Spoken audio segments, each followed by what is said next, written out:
Welcome to the presentation of the Europa-Institut of the Saarland University. I just want to mention a little bit about the Saarland University. The Saarland University was awarded in 2019 European universities together with other universities in Europe, such as Spain, Estonia, Poland, Bulgaria, Italy, and Lithuania. And all of this idea of the European universities obviously has some focuses on projects on joint curricula and innovative teaching and learning environment under the motto of like transform for Europe. Anyway, I want to speak about the Europa-Institut more basically, and so this is where we are, right in the heart of Europe. And if you can see from all of this, also this small map in here, it's we are an hour away from Berlin. Flight Frankfurt, it's an hour and a half by car. Strasbourg and Luxembourg, it's just an hour by car, and Paris, it's an hour and 50 minutes from with the fast trains. So it's Saarland. It's right in the heart of Europe. And some key factors about the Europa-Institut. Well, the Europa-Institut is established in 1951, and it's the second oldest institute of its kind in Europe. It was back in the day, 1951 actually, and this is a fun fact, Saarland was still part of Germany. So actually the University of Saarland belonged to France. But then they had a referendum in 55, and in 57, that's when actually also Saarland became part of the federal state of Germany. And obviously also then the university would fall under Germany. So we have about 75 different students from different nationalities every year. Obviously, it's an accredited one-year master's program in European and International Law. I'm going to speak about a little bit later on for the professors that we have also here, and there are about 5,500 graduates in the world today. Some other key factors about the institute: there is we have a huge alumni network. Actually, I am part of the member board of the Alumni Association. We have the European Documentation Center here at the Europa-Institut, and we are also supported from the German Federal Foreign Office, the Ministry of Education and Research, the DAAD, and the European Commission. When it comes to the structure of the Saarland University, of the Europa-Institut, we have the two directors, which are Professor Mark Bugenberg and Professor Thomas Gigerich. They both hold the chair in Public International Law and European Law, and Professor Bugenberg also holds the Jean Monnet Chair in New Constitutional Framework for Dispute Resolution Settlements and Rule of Law. A Jean Monnet Chair is actually an honorary chair awarded from the European Commission. And Professor Gigerich holds the chair of European Law, Public International Law, and Public Law, and he also had a Jean Monnet Chair for 3 years in European integration, anti-discrimination, human rights, and diversity. When it comes to the program, and I'm just going to skip a couple of slides in here. This is the master's program, and this is the structure. And the structure of the program, as you can see here, we have 6 modules.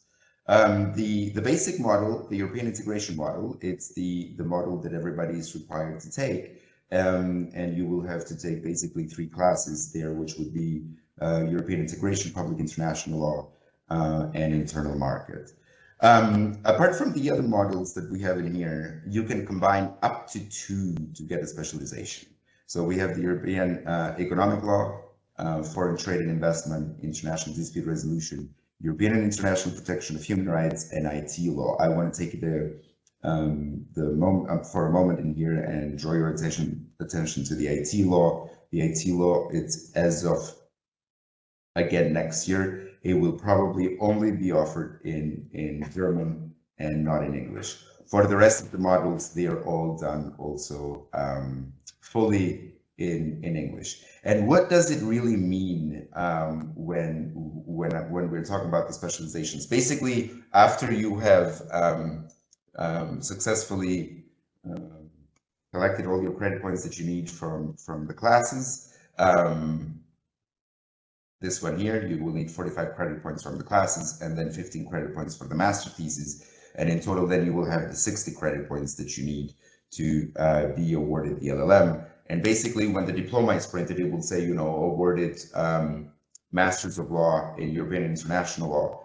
And then it will say specialized in whatever the student has picked. Let's say, I don't know, specialized in European Economic Law and Dispute Resolution, for example. So when it comes to our lectures, and here is where I want to take a little bit of time to also explain how the master's program is run. We work with blocks of classes, and that's how we can actually afford to have all of these big names, such as, I don't know, Judge Jelic, which is a international judge at the European Court of Human Rights. She holds 2 classes here. There is Professor Zellmeyer, and he was the former Secretary General of the Commission, and right now he's the ambassador of the EU in Vienna. The way we can, so to say, afford to have all of these names is because the schedule is such that for working with blocks of classes, for the amount of time, let's say that the class will take place, you will only have that class, meaning that, let's say, European integration will start on Monday and will end on Friday, and all that week from 9 until 5 or 6 in the afternoon, you will have only the European integration. And then after the class is done, a couple of weeks later, you will write the exam, and then another class will start. So that's how, so to say, we can afford high officials also from the European Commission, European Court of Human Rights. We have also an alumni, which is now also a judge at the European Court of Justice. She teaches Judge Steinfeld. She teaches trademark. So yeah, that's when it comes to the lectures.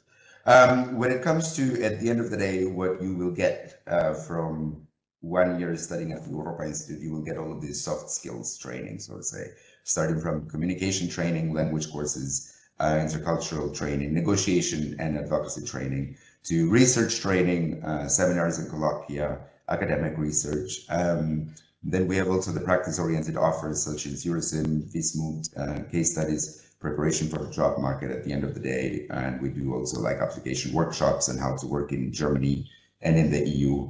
And I will come back a little bit to the practice-oriented offers that we have. I want to, and these, at the end of the day, basically we'll have all of these employability skills that obviously every employee would like to see a lawyer graduate with, so to say. I would also like to draw your attention to the European Summer Course, New Vision for the World.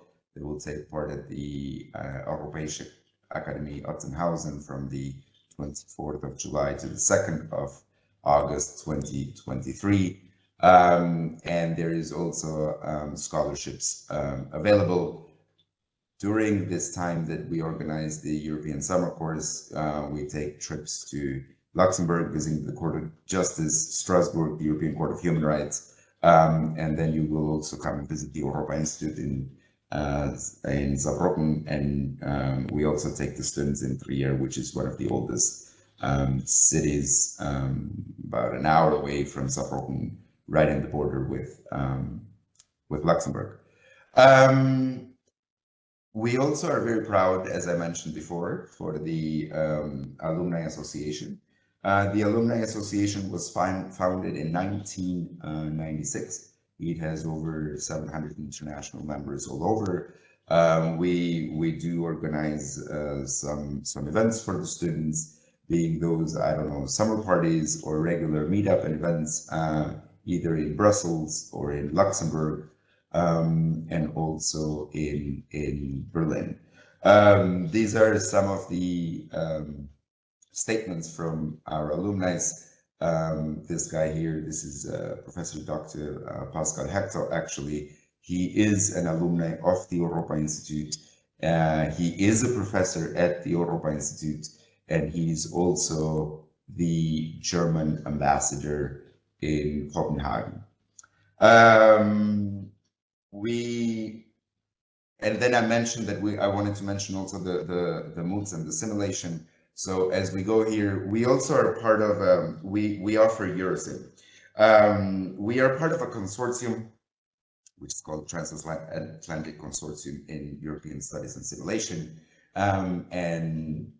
Because of that, we can actually offer to the student the class, which is called Eurosim. Eurosim is basically a European decision-making simulation. So basically, there are about 200 students from Europe and the US, which will gather together.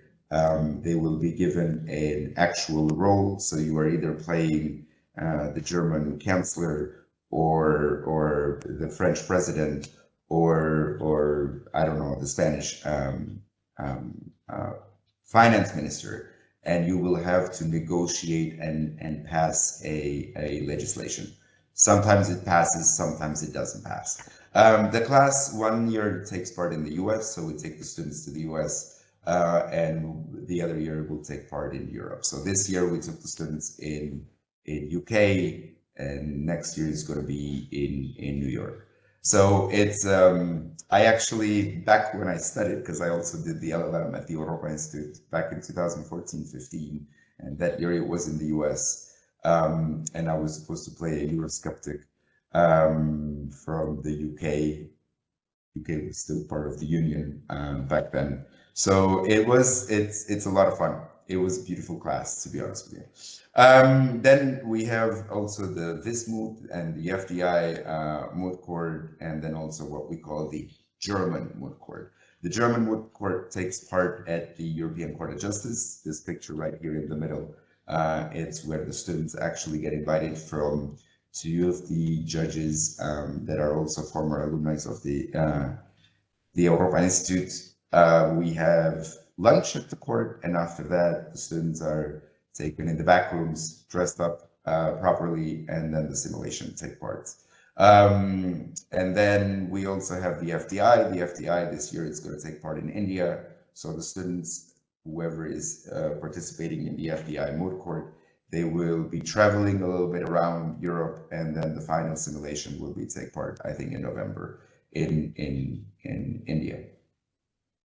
Then we have also the simulation at the Regent's University London. We're taking the students from the 12th until the 15th of March to London. And this is, so to say, the simulation room, the UN simulation situation room. Our students will fly to London. They will get, so to say, the theoretical parts, classes over there. Then Regents will bring their students here in April, and the simulation will take part here in April. Then we also used to offer a spring school at Fordham University School of Law in New York. We started this cooperation actually before the Corona, and we're going to try to revive it again. And we call this actually the American track, so to say. Anyway, we also, something that it's obviously very interesting for students and for student lives, we also take students to regular excursions, and the regular excursions would be Brussels, where we visit the European institutions. We're actually taking the students to Brussels on the 8th until the 10th, where we are going to visit, as I said, the Commission and the European Parliament, and we're also going to have a network meeting with the Alumni Association in Brussels. Then we also take the students to Luxembourg and Strasbourg, both judges which teach here at the Europa-Institut will welcome the students when we take the students to the respective courts in these 2 cities. We will sit in the Grand Chamber and we will hear a case, and then there is also a special meeting again with the staff of the respective judges that invite us over. We also take the students to Berlin and to Paris. In Berlin, we visit the German institutions, such as the parliament or the chancellery. And then again, we have another networking meeting with the alumni.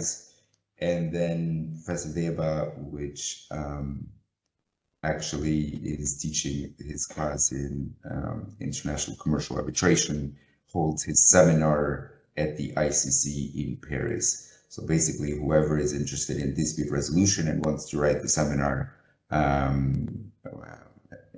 within that field, you will have the pleasure to go to Paris and hold the presentation over there. Anyway, so what is about the application procedure? Well, you need to have a university degree in law or in a comparable subject, and proof of sound English and or German. In any case, I would be happy to take any questions regarding the application procedure. Applications are possible until the 15th of July, even though we still take late applications until the 30th of September. In any case, it's not recommendable for students which need a visa if you apply later than the 15th of July. In any case, you can either check the website, Europa-Institut.de/applications, or if there is any further questions that you might have or pop up, please do not hesitate to send an email at the application at Europa-Institut.de. When it comes to the social networks, this is where you can find us. You can find us on Facebook, Instagram, LinkedIn, YouTube. So yes, that was basically from my side.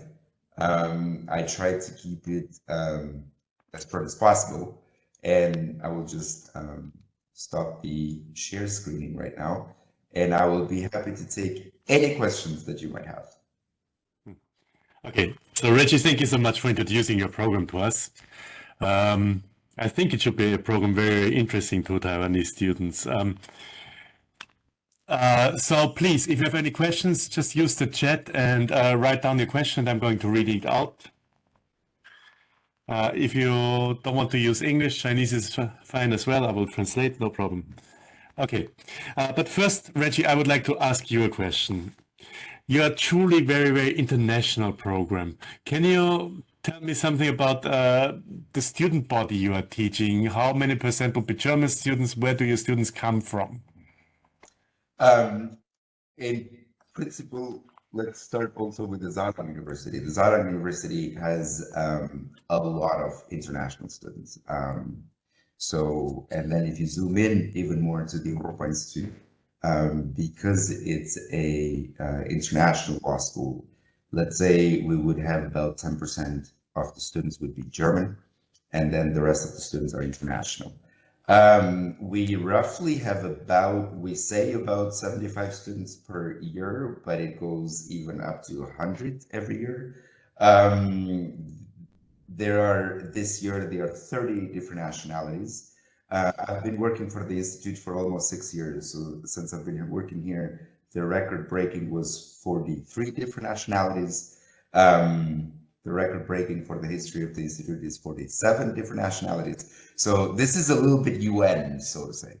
And people come from all over.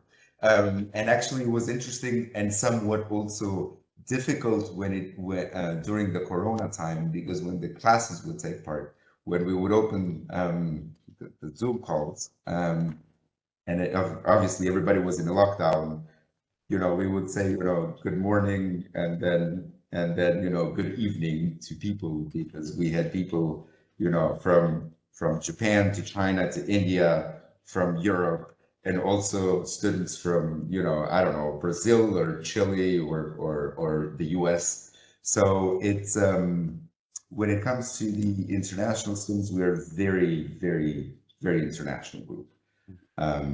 And somewhat that also makes it attractive to spend at least a year in Saarbrücken, where everybody with different backgrounds comes in here and enjoys Saarland, which is a little bit in between mixture of German and French. And so, yeah. So it's already a very, very multicultural place in Germany. And then, of course, you have this very, very international program in Saarland. If I understand your program right, it can be done either in English language or in German language, but German is not a requirement. Or do students who apply for your program have to have German skills? The students do not have to have any German skills. When I came to Saarbrücken back in 2014, I could not speak one word German. So the program is offered in both languages. Some of them, because some modules such as dispute resolution, for example, and trade, it's actually offered only in English. We also wanted to offer the IT in English, but then Corona happened, so we're still working on that. The idea is that students can either study in both languages, do a mixture if they have both language skills, or they can study everything in English, or as I said, everything in German. It depends, but German, it's not required to study at the Europa-Institut. Would it be okay for you to elaborate a little bit how your program differs from regular law programs in Germany? So maybe to explain, like one of the biggest obstacles for Taiwanese to study in Germany in the field of law is that in Germany you have a completely different system. You usually do not have a bachelor's master system, but you have a so-called Staatsprüfung, 国家考试. And the Taiwanese bachelor's degree usually, but probably not for Saarbrücken, but usually will not be recognized by a German university, but rather you have to switch over to the German system. Could you maybe elaborate a little bit how you differ from these regular German programs? This is, well, Europe is a little bit complicated here because they went with the Bologna card, right? So with the Bologna card, when it comes to the higher education in Germany, Germany did not apply that to law, meaning that that Germany left law as a 5-year program, meaning the 3 plus 2, because the American bachelor is 4-year, the European bachelor is 3-year, but when it came to the, as I said, to the legal studies, Germany left legal studies in 5 years, right? When it comes to the LL.M that we have, that is a postgraduate program, right?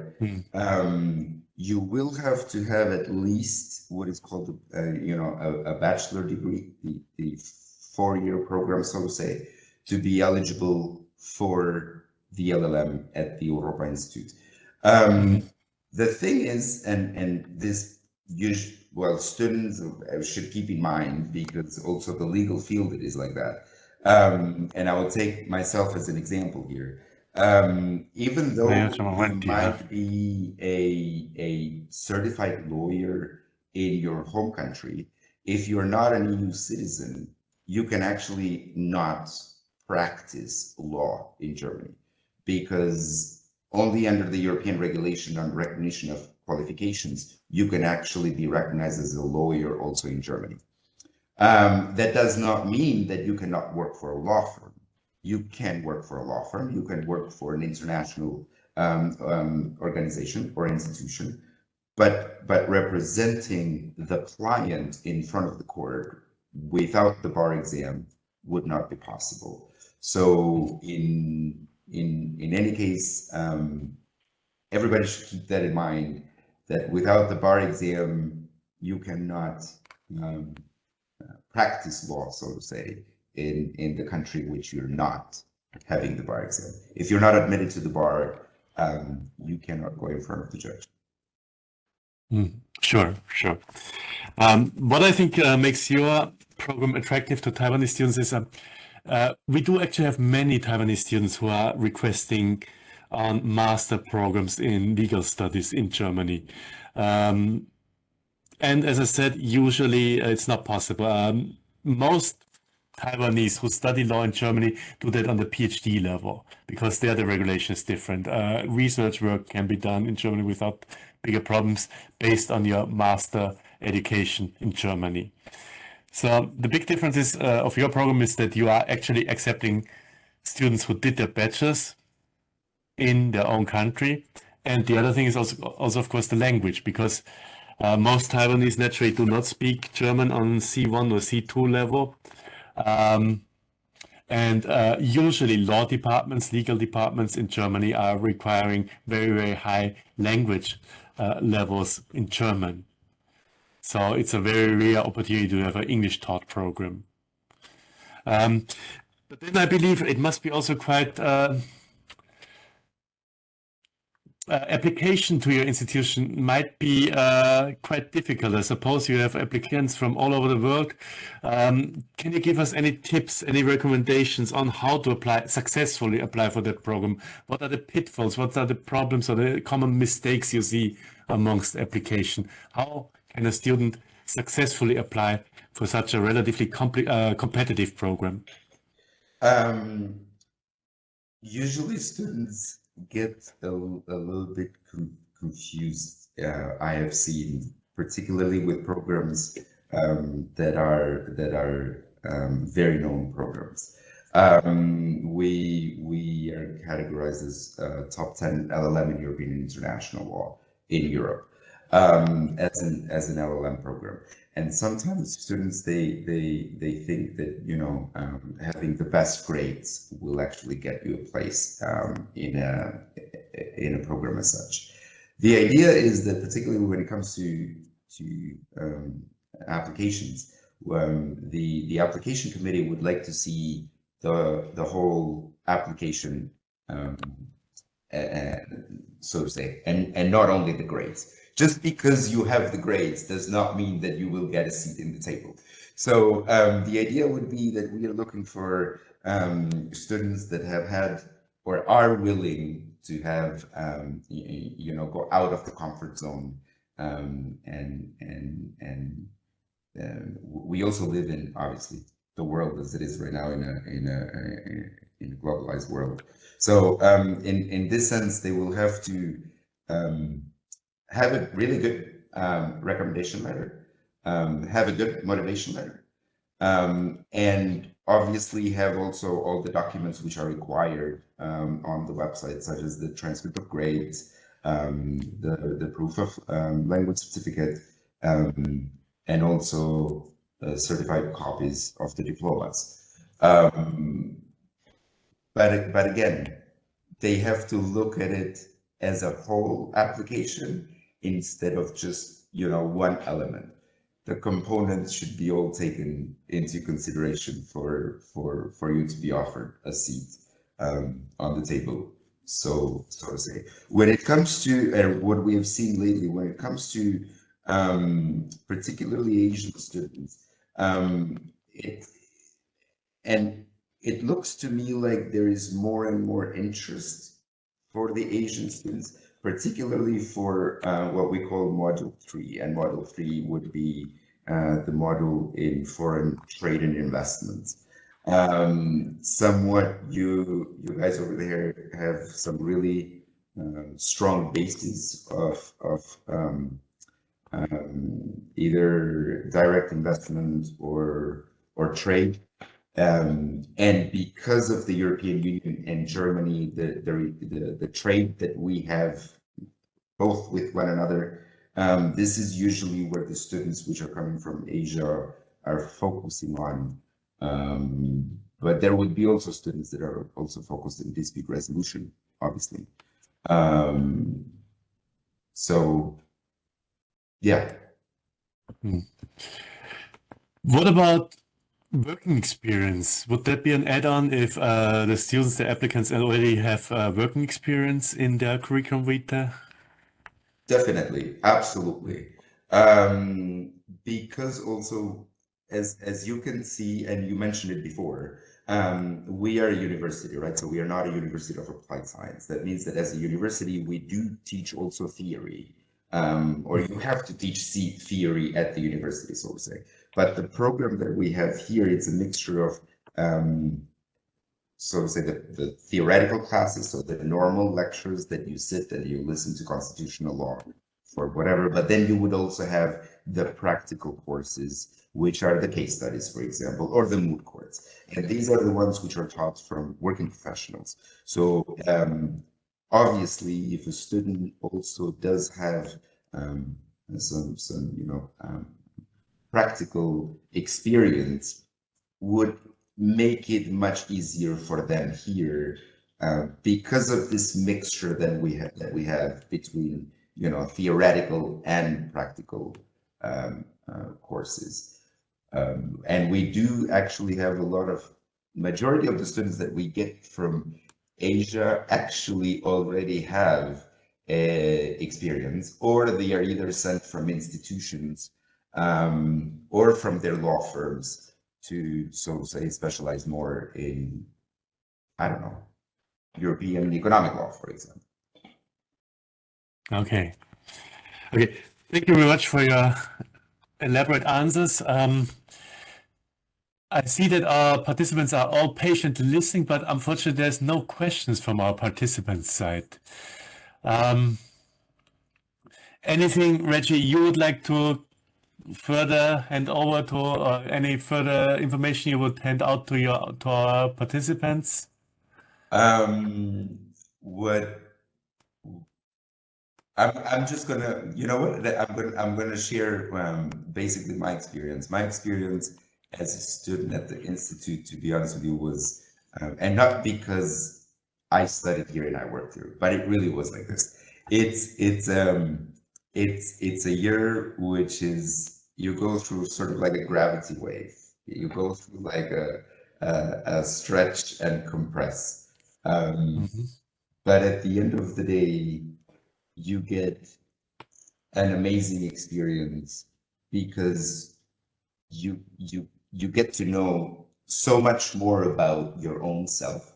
Sometimes also to understand your own culture, you have to get out of it and understand it. You see a different perspective when you speak about a topic, because the way that, I don't know, the Europeans would see something, or the Germans would see something, the French don't see it, the Japanese don't see it, and the Americans don't see it. So you actually do get to, so to say, think outside of the box. Being in the middle of Europe would give you a lot of opportunities to travel around, also privately if you want to. The student life in Saarbrücken, it's quite good because the University of Saarland has over 20,000 students of all levels, going from bachelor to postgraduate students. So it's a very recommendable master's, not only because it's a well-known master's, but it's also basically for the personal experiences that you would be able to make here in Saarbrücken, which is a very, very cute, small city. Yeah, I can only agree with you. I mean, going abroad, studying abroad is just opening up your horizon and your understanding. And usually people, before they leave the country, they can't even imagine how this step is going to change their lives in a usually very positive way, of course. Completely new experiences, completely new ways of seeing different cultures and learning different cultures. And it is going to change yourself and the way how you behave. That's just a great opportunity. I hope for the future that even more Taiwanese students are studying in Saarbrücken and studying legal studies in Saarbrücken. Take the opportunity, one of the few English taught master programs in Germany. great opportunity. I said in the very beginning that law traditionally is a very important subject for Taiwanese students to study in Germany, which is true. But usually most law students who visited or are visiting Germany are there in a PhD level. Very few actually get the master experience. I think you should take the opportunity to go to Germany on an earlier stage. Thank you so much for today's presentation. Thanks to